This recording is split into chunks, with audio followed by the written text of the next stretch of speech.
We're getting a chance to sit down with Coach Nobles leading up to homecoming week with Shorter coming in. Homecoming week's always a lot of fun. There's distractions, there's concerts, there's cardboard boat races, all that kind of stuff. Is it any trickier? You're trying to keep everybody locked in this week? No, our guys enjoy homecoming, and I think there's some really good events on campus that these guys get to be a part of. And I enjoy homecoming. I like all the festivities.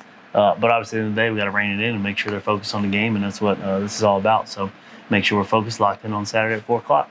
You get chance for people to come back to campus, maybe haven't been in a while, maybe come see the football for the first time on campus. So, yeah, it's a lot of hype. It's a lot of fun, too, and you always want to get a big homecoming win. So Shorter comes in for this one. A little bit of a mixed bag early in the season. They're 2-3, 1-2 in the conference. Got beat by Mississippi College last time out. They've lost to Delta, but they've beaten Chowan. They've beaten Erskine. It's kind of hard to get a real good feel for this team. Yeah, no, they're not a team that you can overlook. They're somebody we got to be ready to play for. Coach Morrison does a phenomenal job over there. He's done a great job in this whole time, and somebody I admire as a head coach of doing a young guy. And they're a good team. They're really good on offense, defense, special teams. They do some things that create some problems. So we got to make sure we're strapped up and got our A game ready to go. They've got a different quarterback than we've seen previously, number 12, Josh Brown. What does he do? Doesn't have 500 and so yards passing. It's not like kind of jumping off the page at you. What do you have to kind of take away from him? Yeah, no, I mean, it's a little bit misleading a little bit. He's a really good passer and does a great job with the ball in his hands. There's some plays that probably should have been made that would give him some more yards, but he's a great athlete too, and he's got good athletes around him. And so we got to keep him in the pocket, make him a passer, but also make sure we don't give those guys easy free plays. It's been kind of traditionally with Shorter sometimes like it's close for a half, and then we kind of find a way to pull away. Defensively, what are you looking to attack, and how do we get off to a good start? Yeah, I mean, we got to start hot on all three phases of the game, and they present some really good problems on defense as far as some different fronts, different coverages, all that. They kind of mix things up and play some different guys. We got a really good secondary that flies around, got some good speed to them. So we got to run the ball well, start hot, get a good drive going the first drive, and get our guys in a rhythm and play fast. Yeah, conference awards again this week. John Giles back-to-back Offensive Player of the Week. Ralph Ortiz picks up another Freshman of the Week award, and then Quincy Milholm. Almost a clean sweep. Yeah, of course. All the way across. Let's talk about John for a second. You and I are texting back and forth. I mean, he's right there amongst every division of football as a leading receiver. What he's done the last couple of weeks, and that's with a game against Florida A&M that didn't have a great game. Nobody did. His numbers just kind of astounding. Yeah, he's to my understanding, he's leading the FBS, FCS, and D2 in receiving yards in the country, and that's 3 different highest levels of football. So he's a great player. He's a great kid, first of all, a great man that does things the right way, and he puts the work in. Everybody sees it on Saturdays, but the work he puts in getting ready for it is phenomenal. We got a great surrounding cast around him.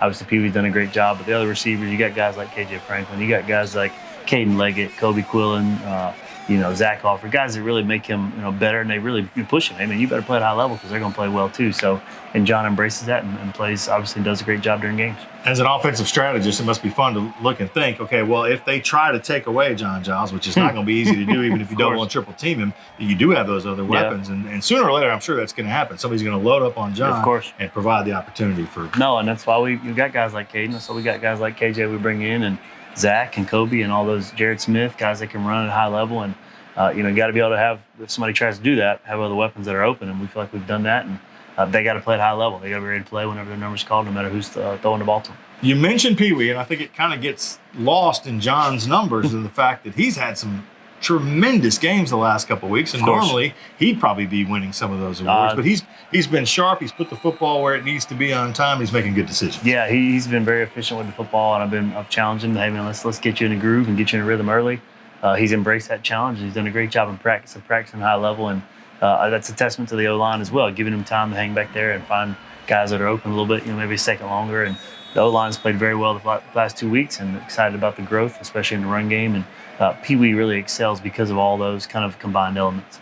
I know we've talked about it, the penalties the last couple of weeks, and I know you don't want to be in double-digit penalties, and you certainly don't want to be, staying where it's been. What have you worked on this week to try to, fix that if you can? Yeah, we talked a bunch about it in our team meetings early in the week, and then kind of practicing a little bit differently, kind of sprinting on the field as a team, and making sure as an offense we're getting on the field, we're eliminating those pre-snap penalties, and the defense just playing ball, just getting lined up and play ball. Don't worry about anything else. Coach Connor and D-staff done a great job of kind of mixing up some methods and changing how they look at him during practice, and just to be able to keep our focus on us and play our best and just get lined up and play football. That's the number one thing we're trying to preach to these guys. When you think of the word homecoming, right? What pops to your mind? I mean, I think for me, it's high school, it's homecoming kings and queens and all that kind of stuff. But there's something special about it. Yeah, I mean, on the college level, there's a lot of events. But for me, and now been here the whole time at UWF and seeing a lot of these guys grow up and become alumni. Now we finally have football alumni. You got guys like DeAnthony Bell coming this week. You got Tate Latillo coming. Now you're starting to get these guys that have played here and laid the foundation. They get to come back and kind of see the fruits of their labor as far as just facilities, things like that. So to me, that's what homecoming's about on this level. You get to see some of the older guys who've done a great job, and now you get to see them and see their reactions to come back and see the players on the team now. Another first for Coach Nobles. First homecoming as the head football coach here. So, Coach, good luck here with this one with Shorter in town. Looking for another big win. And as always, go Argos.